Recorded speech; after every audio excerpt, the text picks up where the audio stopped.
inson o'zi yaxshi ko'rgan narsasini o'zgalarga ulashish.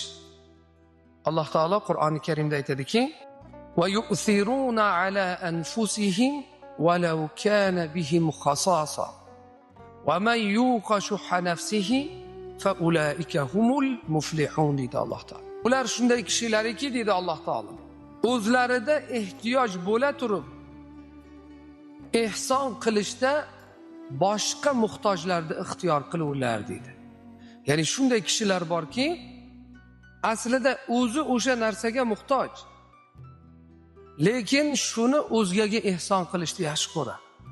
Va man yuqa shuhha nafsihi fa ulaika humul muflihun.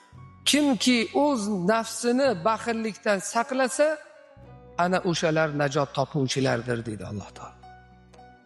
Baxil inson bu o'ziga ravo ko'rgan narsani boshqaga ravo ko'rmaydigan inson. Mana shu illatdan deyapti Alloh taolo. Kim qalbini poklay olsa, saqlay olsa, ana o'shalar najot topuvchilardir deyapti Alloh taolo. Bu dunyo hayotida najot topadigan kishilar, demak, baxillikdan omonda bo'lgan kishilar. O'ziga yaxshi ko'rgan narsani o'zgaga, qarindosh urug'idir, qo'ni qo'shnisidir, yoru do'stlaridir, shularga ham ravo ko'ra oladigan kishi, demak, haqiqiy najot topadigan kishi hisoblanar ekan.